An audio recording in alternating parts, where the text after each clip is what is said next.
John, I need to speak with you about something important. What is it, Grandma? Whoever gave you that work yesterday, they are not a wise person, my dear. Associating with such people will only lead you astray. Why do you say that, Grandma? They seemed fine to me. Sometimes people may seem fine on the surface, but their actions or advice can lead us down the wrong path. Instead, my child, seek out old wise men or saints. John went out in search of saints.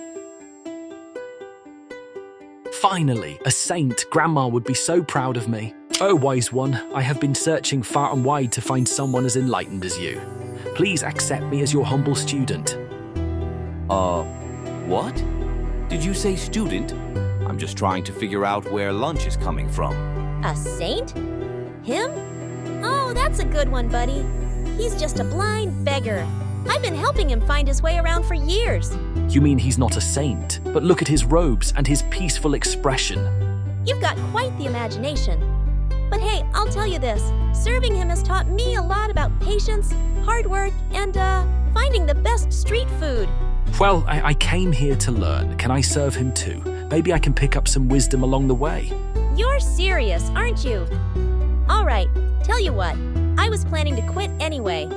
You take over, and there were some rules. He will explain you. Listen carefully, boy. If you're going to serve me, you'll have to follow my rules.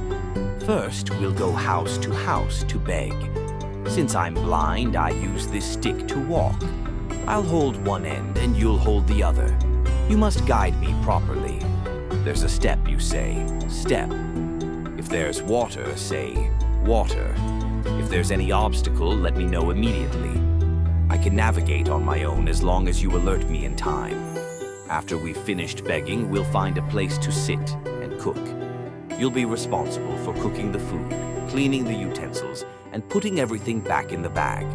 Did you get it? All right, I'll do my best. Sir, there's a river ahead. A river, is it? Are there any others crossing? Yes, there are a few cows crossing on the other side. Good. If the cows are crossing, it means the current is mild. We'll cross too. Just follow the path and guide me carefully. No need to look back regularly. I can manage, just guide me properly. Yes, sir. Let's go. They start crossing the river, holding the stick tightly. The water rises around their legs as they wade in. Halfway through, John slips on a rock and falls with a splash.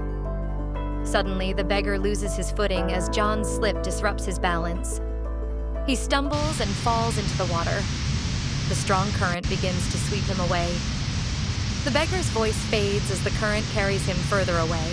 The beggar tried to get out of the water but was caught in the strong current and swept away. However, John didn't realize that the beggar had been carried off by the water.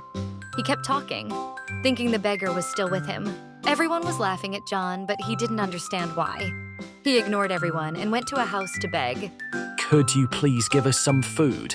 My master is blind and we are really hungry. But there's no one behind you.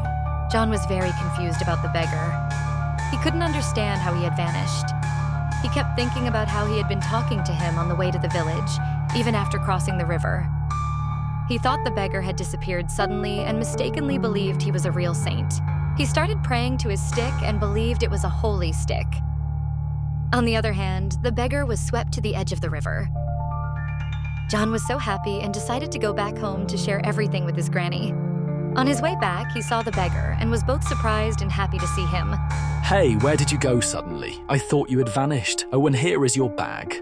How dare you steal my bag? You left me in the middle of the river to die just so you could take it. You're such a brat. I know people like you, selfish and dishonest. Never come near me again. If you even get close to me, I swear I'll kill you. John went home, deeply lost in thought about the beggar's words. What happened, John? Where have you lost yourself? John told the whole story, and Granny guessed and visualized what had probably happened there. She sat sadly, worrying about John's future. Forget what happened and cheer yourself up. One thing is clear to me, you can't work with anyone. At least from tomorrow, go to the forest, cut some wood, sell it and bring back some money.